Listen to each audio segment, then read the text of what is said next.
رحم الله من قرأ الفاتحة.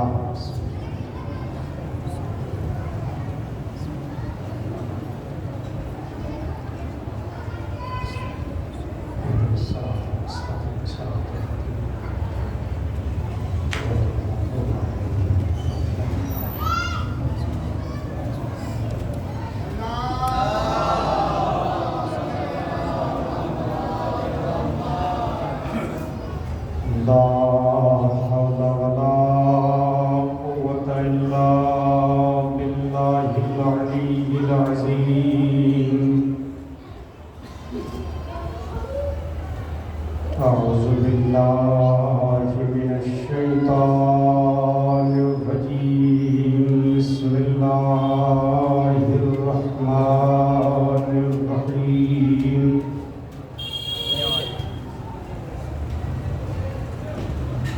الحمد لله الذي علا في توحده ودنا في تفرده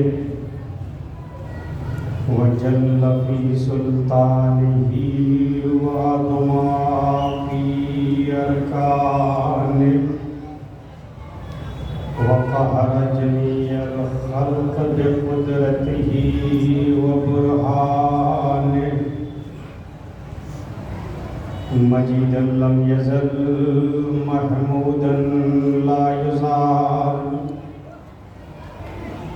بارئ المسموقات ودائه المدهوات وجبار الأرضين والسماوات.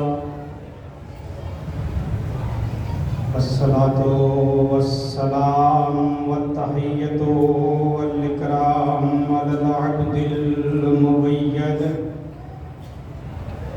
والرسول المسدد والنبي المهذب والحبيب المنتخب أبي القاسم محمد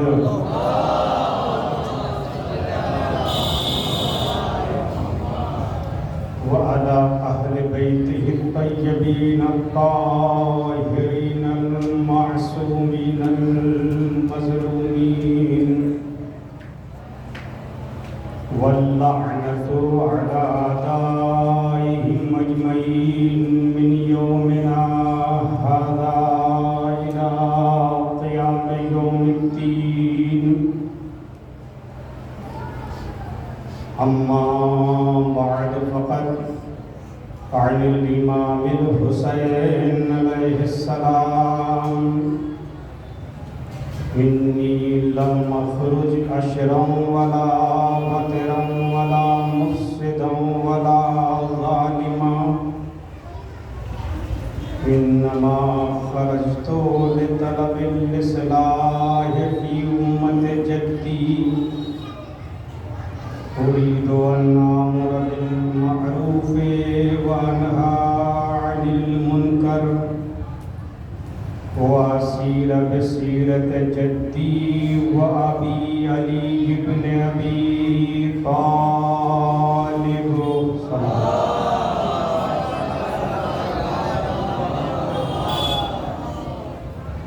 برادران عزیز،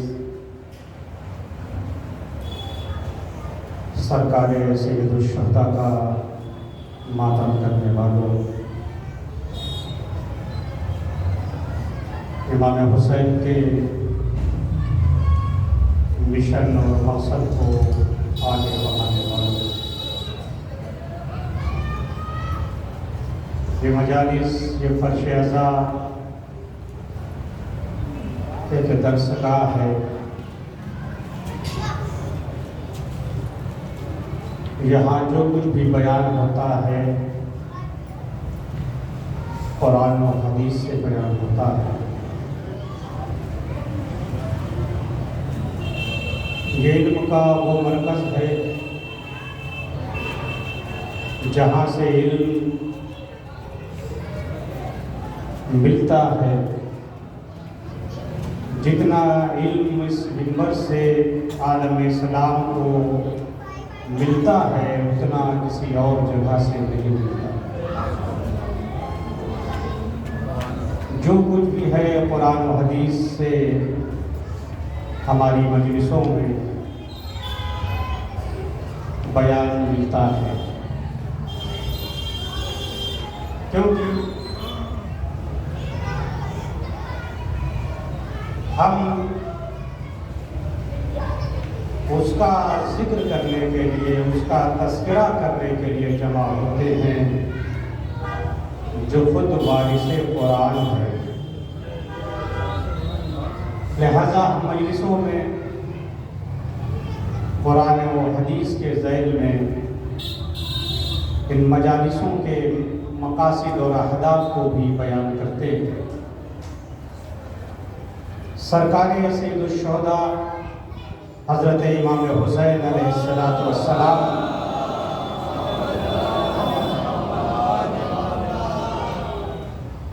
کا یہ وہ وصیت نامہ ہے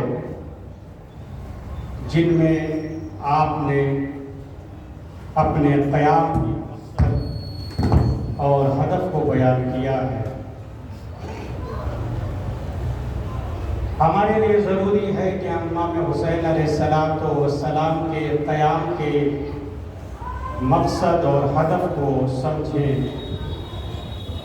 کہ سرکار سید الشہداء نے جو کربلا کے میدان میں اتنی عظیم قربانی پیش کی، اس کی وجہ کیا تھی؟ کیا سبب تھا کہ سرکار سید الشہداء نے مدینے سے قیام کیا؟ سرکار سید الشہداء نے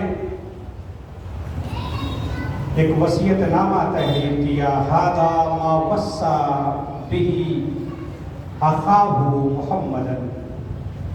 سرکار سید الشہداء نے وصیت نامہ لکھا، یہ وہ وصیت نامہ ہے، ھذا ما وصى به اخاہ محمدا المعروف محمد حنفیہ۔ امام حسین مدینے سے نکلتے وقت وصیت نامہ لکھ رہے ہیں، میں اپنے بھائی محمد کو وصیت نامہ لکھ رہا ہوں جو محمد حنفیہ کے نام سے مشہور ہیں۔ اس میں سرکار سید الشہداء نے تحریر فرمایا، انی لم اخرج اشرا ولا بطرا ولا مفسدا ولا ظالما۔ دیکھو، میں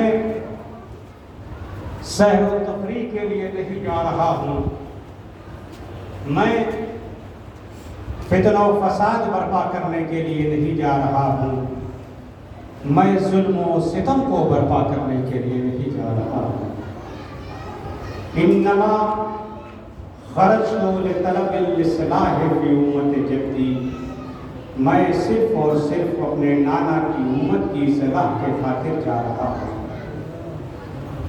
میں حسین ابن علی امر بالمعروف اور نہی عن المنکر کرنا چاہتا ہوں، اور اسی سیرت پر عمل کرنا چاہتا ہوں جو میرے نانا کی سیرت تھی، جو میرے بابا علی مرتضیٰ کی سیرت تھی، کیونکہ اہل بیت نے ہمیشہ اسی روش کو اختیار کیا جو پیغمبر کی روش تھی، جو پیغمبر کی سیرت تھی۔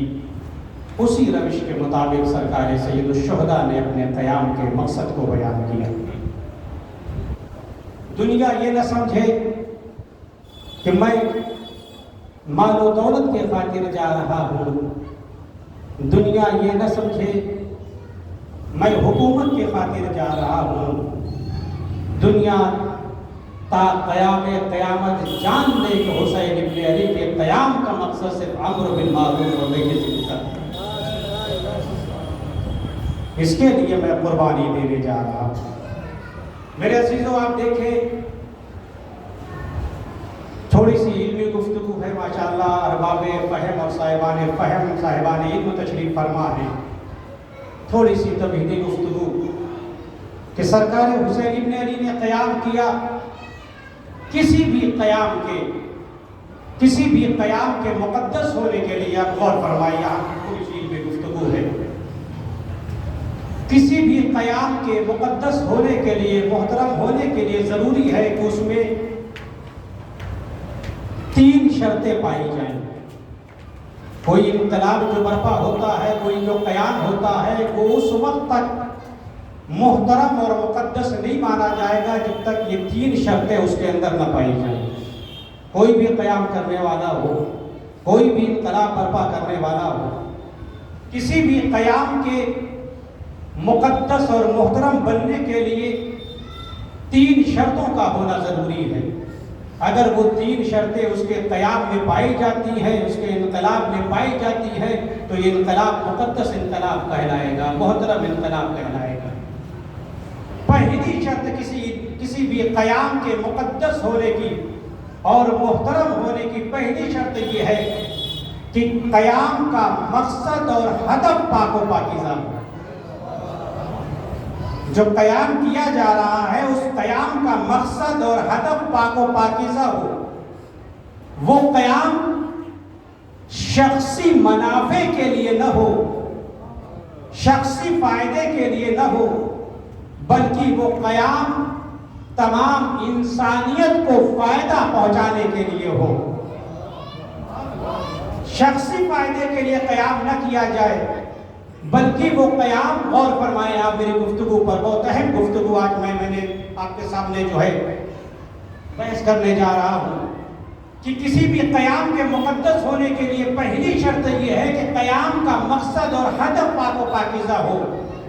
قیام اپنے لیے نہ ہو، اپنے فائدے کے لیے نہ ہو، بلکہ قیام تمام انسانیت کے فائدے کے لیے ہو۔ قیام شخصی منافع کے لیے نہ ہو، بشریت کے فائدے کے لیے ہو۔ یہ قیام انسانیت کے لیے ہو، یہ قیام عدالت کے لیے ہو، یہ قیام انصاف کے لیے ہو۔ اگر کسی قیام میں یہ شرط پائی جاتی ہے کہ وہ قیام شخصی منافع کے لیے نہیں ہے، بلکہ تمام اجتماعی اور تمام معاشرتی فائدے کے لیے ہے، تو وہ قیام مقدس قیام کہلاتا ہے۔ کسی بھی قیام کے مقدس ہونے کے لیے ضروری ہے کہ اس قیام کا ہدف اور مقصد پاک و پاکیزہ ہو۔ اگر مقصد پاک ہے تو وہ قیام مقدس قیام کہلائے گا، محترم قیام کہلائے گا۔ دوسری شرط کسی بھی قیام کو مقدس بننے کے لیے دوسری شرط یہ ہے کہ قیام ایسے ماحول میں کیا جائے جہاں ظلم و ستم کی وجہ سے عدالت مایوس ہو گئی ہو۔ ایسے ماحول میں قیام کیا جائے جہاں ظلم و ستم کی وجہ سے، استبداد کی وجہ سے عدالت اور ناانصافی مایوس ہو گئی ہو، یاس و نا امیدی کا دور آ گیا ہو، لوگ ناامید ہو گئے ہو کہ اب عدالت کی کوئی بات کرنے والا نہیں ہے، اب کوئی انصاف کی بات کرنے والا نہیں ہے، کیونکہ آزادی کے زمانے میں آزادی کی بات کرنا یہ ہنر نہیں ہے۔ آزادی کے زمانے میں آزادی کی بات کرنا یہ ہنر نہیں ہے، بلکہ ظلم و استبداد کے زمانے میں آزادی کی بات کرنا یہ ہنر ہے۔ ایک صلوات پڑھیں محمد۔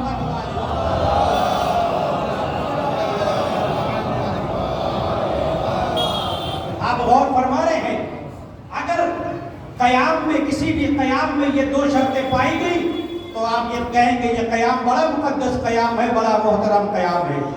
تیسری شرط کسی قیام کو مقدس بننے کے لیے، محترم بننے کے لیے یہ ہے کہ قیام کرنے والا ایک سمجھدار انسان ہو، بابصیرت ہو، روشن فکر ہو، وہ آنے والے زمانے کو دیکھ رہا ہو۔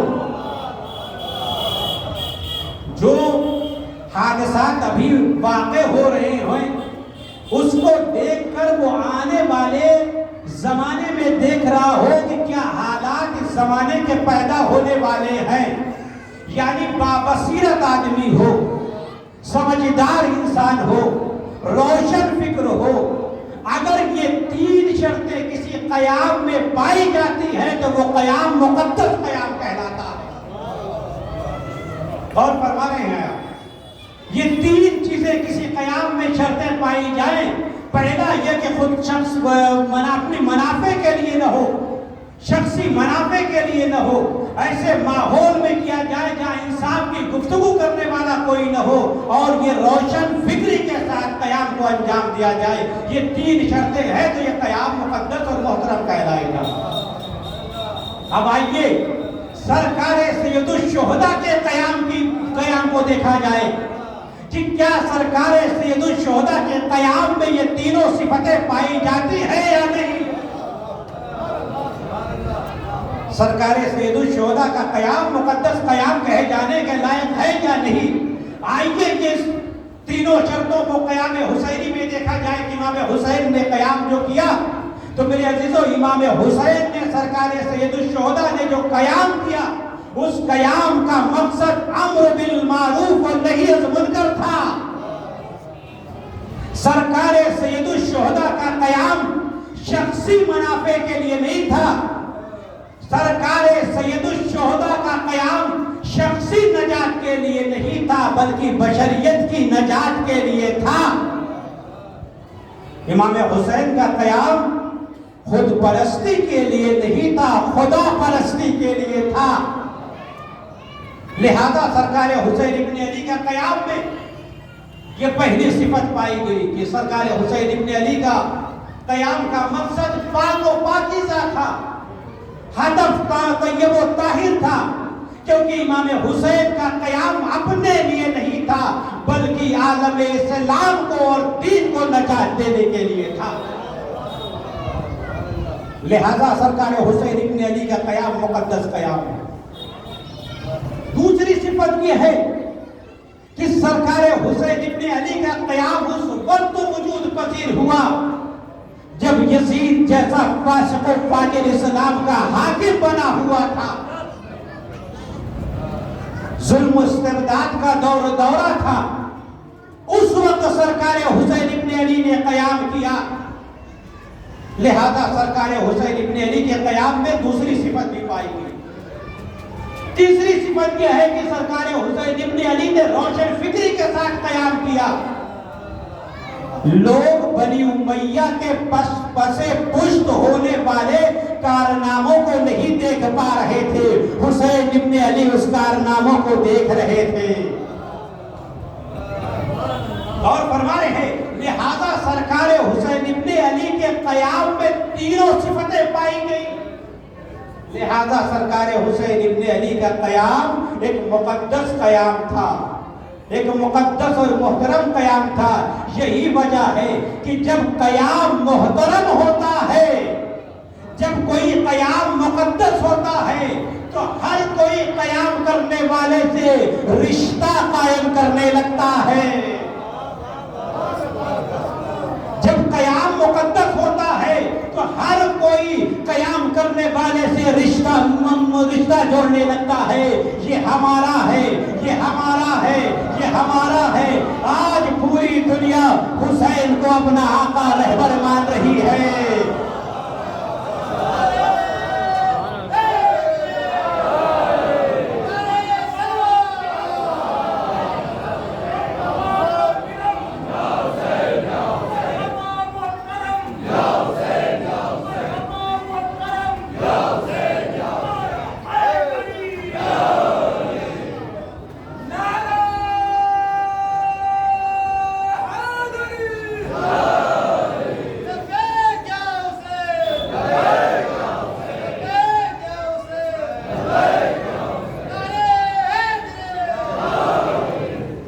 جب دنیا والے دیکھ لیتے ہیں کہ یہ قیام مقدس قیام تھا تو قیام کرنے والے سے رشتہ محکم جوڑنے لگتے ہیں۔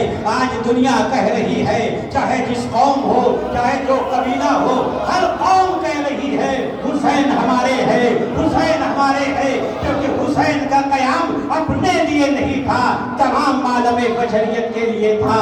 شاعر نے کیا خوب کہا، انسان کو بیدار دو، ہو لینے دو، ہر قوم پکارے گی ہمارے ہے حسین۔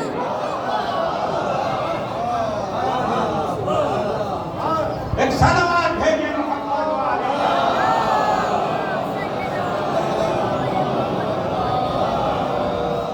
کیونکہ جب لوگ سمجھ لیتے ہیں یہ قیام بڑا مقدس قیام تھا، یہ قیام بشریت کے لیے تھا، یہ قیام انسانیت کے لیے تھا، یہ قیام دین کی بقا کے لیے تھا، یہ اسلام کی بقا کے لیے تھا، تو ہر کوئی انسان جو ہے قیام کرنے والے سے رشتہ جوڑنے لگتا ہے۔ صرف انسان ہی نہیں بلکہ فخر انسانیت رسول بھی کہتے ہیں حسین منی وانا من الحسین۔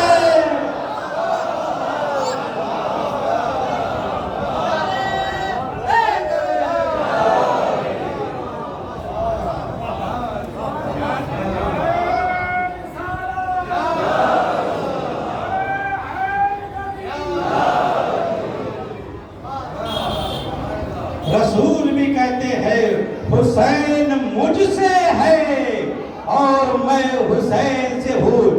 یہ تو سمجھ میں آتا ہے کہ ہر نواسہ اپنے نانا سے ہوتا ہے، لیکن نانا اپنے نواسے سے کیسے ہوتا ہے؟ کیونکہ رسول جان رہے ہیں جو دین کو بچانے والا ہے میرا نواسہ ہے۔ ایک صلوات پڑھیں محمد والے۔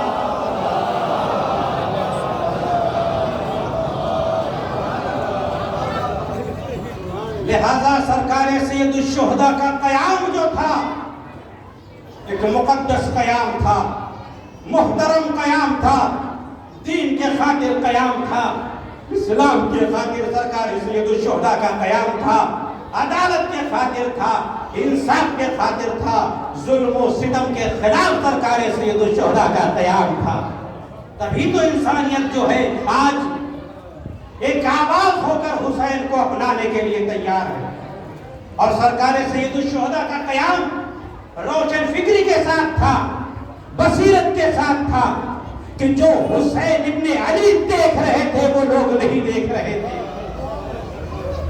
جو بنی امیہ پشت پردہ کارناموں کو انجام دے رہے تھے، لوگ محسوس بھی نہیں کر رہے تھے، لوگ محسوس بھی نہیں کر رہے تھے، مگر حسین ابن علی اس پشت پردہ انجام پانے والے کارناموں کو دیکھ رہے تھے، اور سرکار سید الشہداء یہ برداشت نہیں کر سکتے تھے کہ اسلام کا مذاق اڑایا جائے۔ لہذا سرکار سید الشہداء نے قیام کیا۔ آپ دیکھیں لوگوں کو معلوم بھی نہیں ہوا۔ آج ہوتا یہ ہے کہ اگر کسی شہر میں کوئی واقعہ پیش آ جائے، دنیا کے کسی کونے میں کوئی واقعہ پیش آ جائے، فوراً جو ہے آج پوری دنیا میں خبر پھیل جاتی ہے۔ آپ غور فرمائیں سرکار سید الشہداء نے کس بصیرت کا مظاہرہ کیا، کتنا احسان ہے اسلام کے اوپر سرکار سید الشہداء کا، دین کی گردن پر احسان ہے سرکار سید الشہداء کا۔ کوئی واقعہ کہیں پیش آتا ہے ہمیں خبر ہو جاتی ہے، فوراً چند منٹ کے اندر دنیا کے کسی بھی کونے میں کوئی واقعہ پیش آئے ہمیں خبر ہو جاتی ہے۔ پہلے تو ایسا نہیں تھا نا، پہلے تو ایسا نہیں تھا۔ اگر کسی شہر میں بھی کوئی واقعہ پیش آ جاتا تھا تو شہر میں بھی خبر پہنچتے پہنچتے کئی روز گزر جاتے ہیں، کئی روز گزر۔ کیوں؟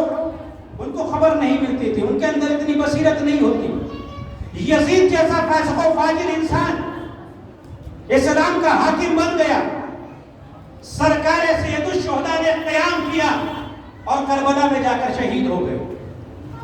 خود مدینے میں رہنے والے افراد کو جب خبر ملی کہ سرکار سید الشہداء نے یزید کے خلاف قیام کیا ہے، شہادت کے بعد آپ دیکھیے، شہادت کے بعد جب ان کو خبر ملی کہ سرکار سید الشہداء نے قیام کیا اور کربلا کے میدان میں شہید ہو گئے یزید کے خلاف، اب ان کو خبر ملی ہے تو انہوں نے کہا ایسا ہے کہ ہم ایک کمیٹی تیار کرتے ہیں، آخر یزید کون ہے جس کے خلاف سرکار سید الشہداء نے قیام کیا اور جا کر شہید ہو گئے، کون سے کارنامے انجام دیتا ہے؟ آپ غور فرمائیں۔ حسین ابن علی کی بصیرت کہ قیام کرنے والا روشن فکر ہونا چاہیے، بابصیرت ہونا چاہیے، آنے والے حالات کو دیکھ رہا ہوتا ہے وہ۔ یہ 7 آدمی کی ایک کمیٹی تیار ہوئی، کہا جاؤ شام جاؤ، دیکھو تو نواسے رسول کو قتل کر دیا گیا ہے، جا کے معلوم کرو۔ برجستہ افراد کمیٹی میں شامل ہوئے، شام گئے، کیا کرنا ہے؟ ان کو جا کر دیکھنا ہے، یزید کے کارناموں کو جا کر دیکھنا ہے کہ آخر یزید کون ہے جس کے خلاف سرکار سید الشہداء نے قیام کیا ہے اور شہادت کو پیش کیا ہے۔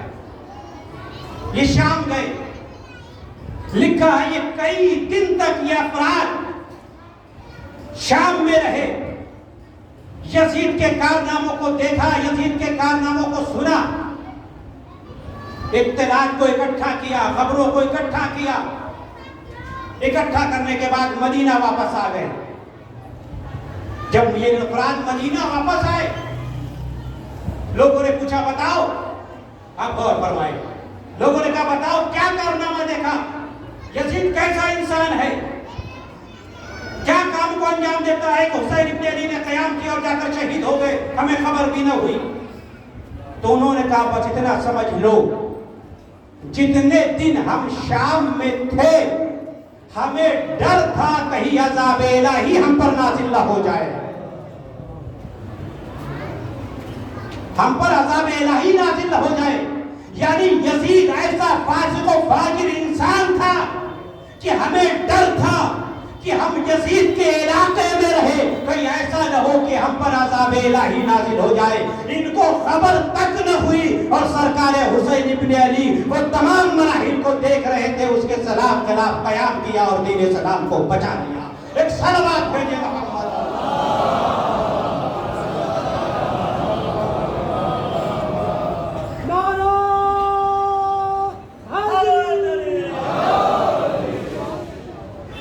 آپ غور فرما رہے ہیں کہ سرکار حسین ابن علی نے جو قیام کیا بڑی روشن فکری کے ساتھ، بڑی بصیرت کے ساتھ قیام کیا، اور ظاہر سی بات ہے جب سرکار حسین ابن علی نے مدینے سے اعلان برات کیا کہ میں یزید جیسے فاسق و فاجر انسان کے بیعت نہیں کر سکتا، مجھے وہ آغوش اس بات کی اجازت ہی نہیں دیتی کہ میں یزید جیسے فاسق و فاجر انسان کی بیعت کر سکوں۔ ظاہر سی بات ہے جب سرکار حسین ابن علی نے وہ علیہ السلام اس قد بریت الامت براع مثل یزید کہا تو سرکار حسین ابن علی کے پاس تین راستے تھے۔ پہلا راستہ یہ تھا کہ یا سرکار حسین ابن علی یزید کی بیعت کو قبول کر لیتے، ایک راستہ سرکار حسین ابن علی کے پاس تھا اپنی جان کو بچا لیتے، یزید کی بیعت کو قبول کر لیتے۔ دوسرا راستہ سرکار حسین ابن علی کے پاس یہ تھا کہ بعض لوگوں نے جو مشورہ دیا سرکار حسین ابن علی کو کہ ٹھیک ہے آپ یزید کی بیعت نہیں کرنا چاہتے تو نہ کیجیے، مگر کم سے کم جا کر آپ کسی صحرا میں جا کر چھپ جائیے، آپ پناہ اختیار کر لیجیے، جنگل میں جا کر چھپ جائیے، جب یزید کی حکومت چلی جائے گی تو آپ آ جائیے گا۔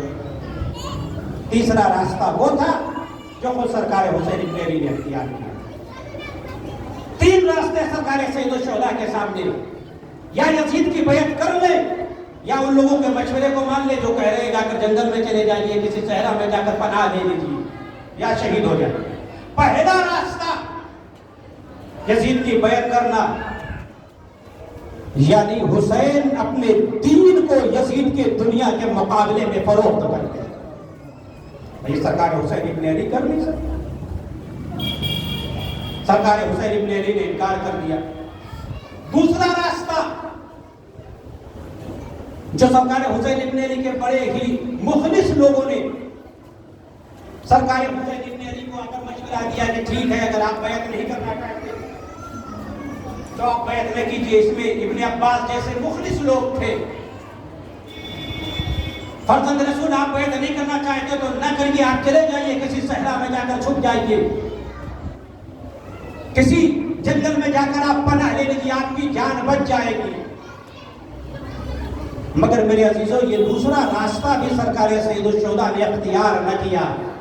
لوگ مشورہ دے رہے ہیں کہ آپ یزید کے بیعت سے فرار اختیار کر لیجیے، ارے حیدر کرار کا بیٹا تھا، فرار کیسے اختیار کرتا؟ حیدر کرار کا بیٹا تھا، یزید کے خوف سے فرار اختیار کیسے کرتا؟ مولا آپ ان مخلصین کو کیا جواب دیں گے جو آپ کے مخلص ہیں، آپ کو یہ مشورہ دے رہے ہیں تو سرکار سید الشہداء یہی کہیں گے، یہ چاہتے ہیں کہ حسین کی جان بچ جائے، اور حسین چاہتا ہے کہ میری جان قربان ہو جائے، دین محمدی بن جائے۔ صلوات پڑھے محمد۔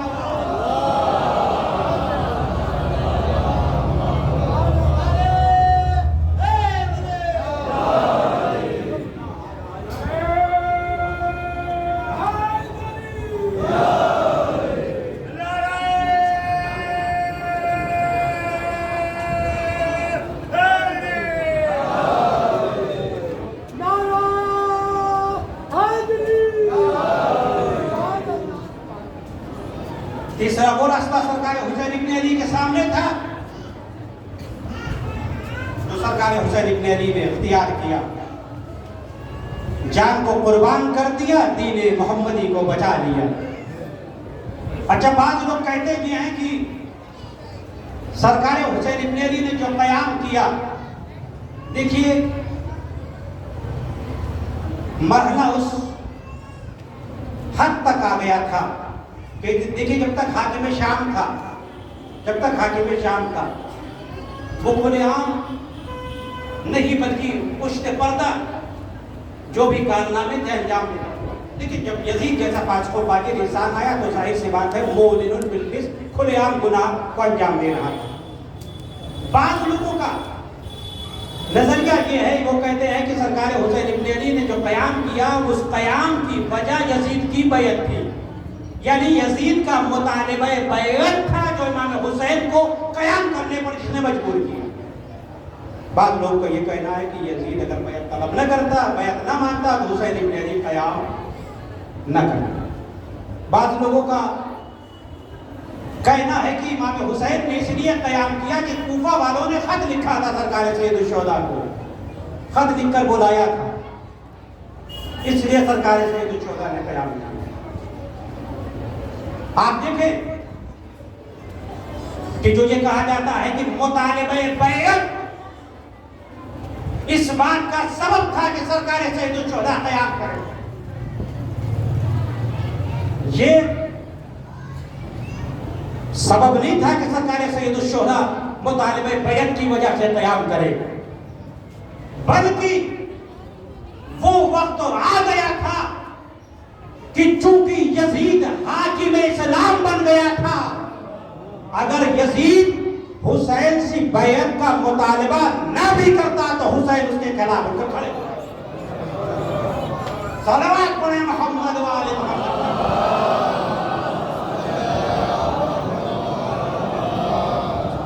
اور فرما رہے ہیں اگر مطالبہ بیعت یزید نہ کرتا تو اب وہ وقت آ گیا تھا کہ حسین ابن علی یزید کے خلاف قیام کرتے اٹھ کر کھڑے ہو جاتے۔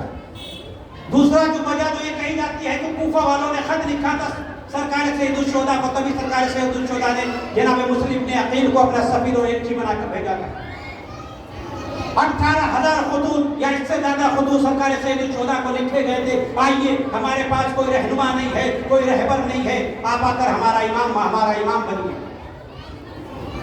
لوگ کہتے ہیں اس وجہ سے سرکار حسین ابن علی نے قیام کیا۔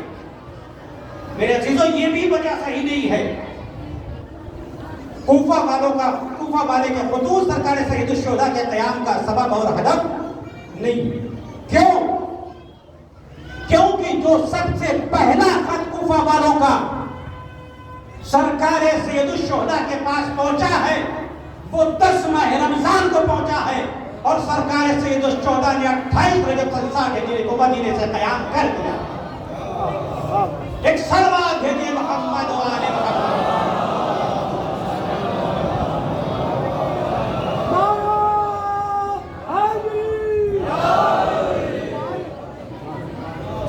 آپ غور فرما رہے ہیں؟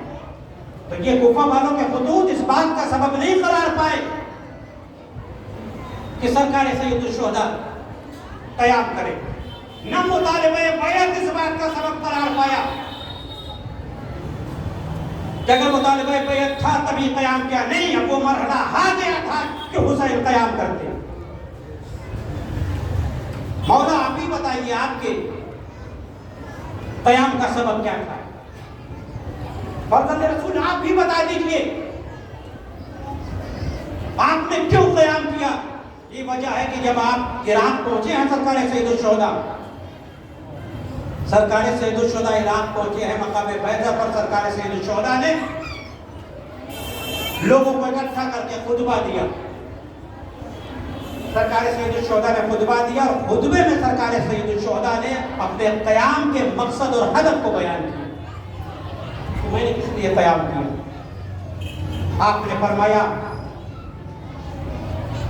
قال رسول اللہ صلی اللہ علیہ وآلہ وسلم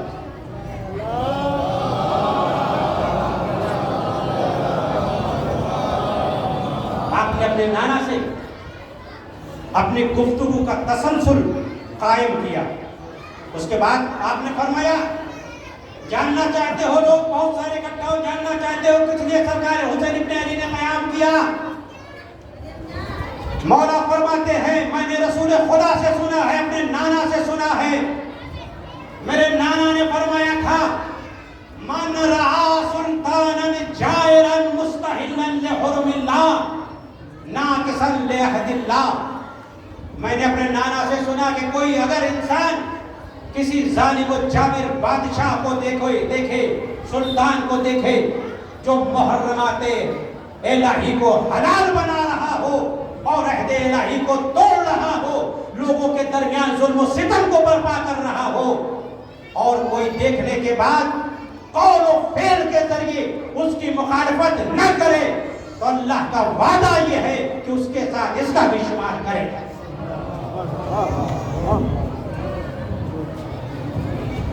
اس کا شمار اسی کے ساتھ کرے گا.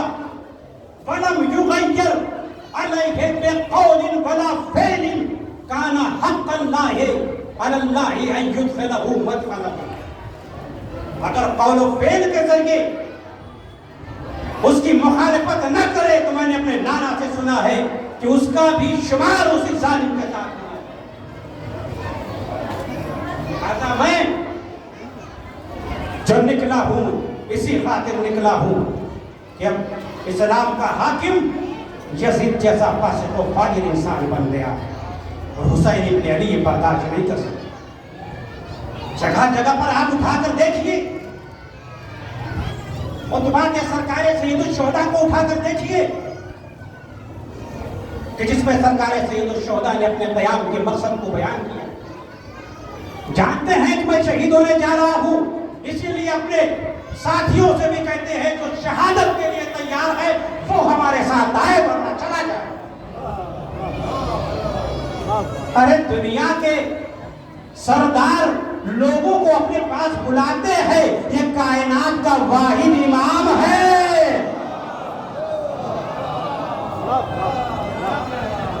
جو لوگوں سے کہہ رہا میں شہید ہونے کے لیے جا رہا ہوں، جسے جانا ہے چلا جائے. اور ایسے ایسے اصحاب ہیں وہ یہ کہتے ہیں اگر 1,00,000 مرتبہ قتل ہو تو آپ کی پیروی نہیں چھوڑ سکتے. ماں فرماتے ہیں جو نہیں جانا چاہتے انشاءاللہ غدن ہم جائیں گے، کل فَلْيَنْصَرِفْ اللہ، ہم سے چلا جائے وہ چلا جائے، ہماری وجہ سے چلا جائے. جو نہیں جانا چاہتا میں جا رہا ہوں.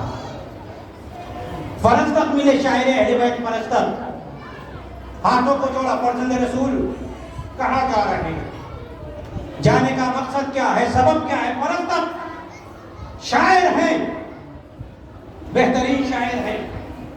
فرزند رسول آپ جا رہے ہیں، بتاتے جائیے آپ کیوں جا رہے ہیں. خطبات سرکار سید الشہداء کو تاریخ نے ثبت کیا.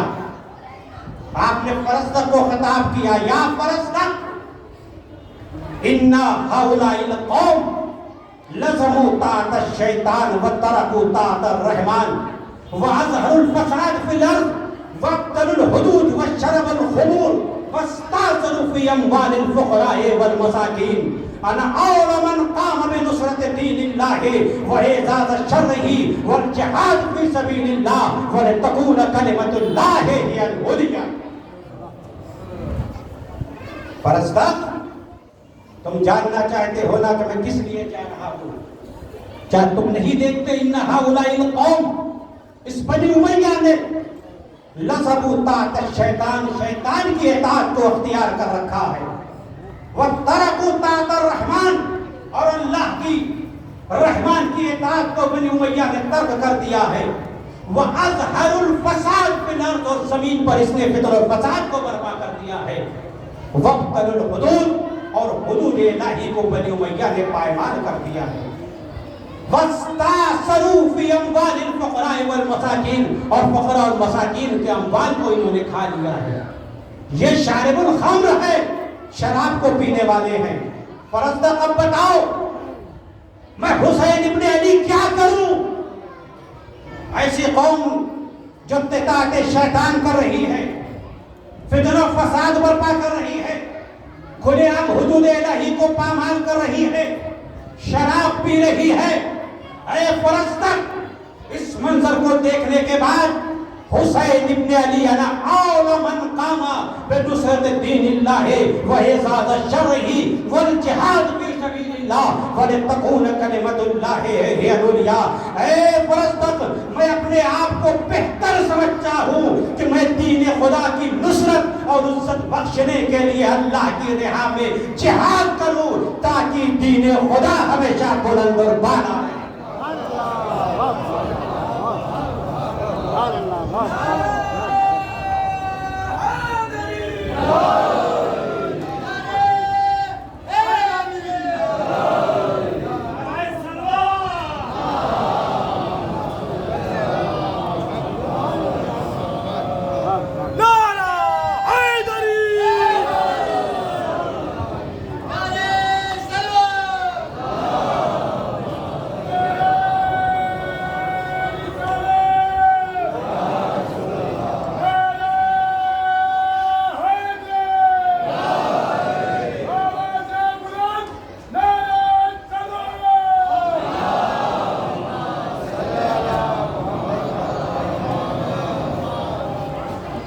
فرزدق، انا اولا، میں اپنے آپ کو بہتر سمجھتا ہوں.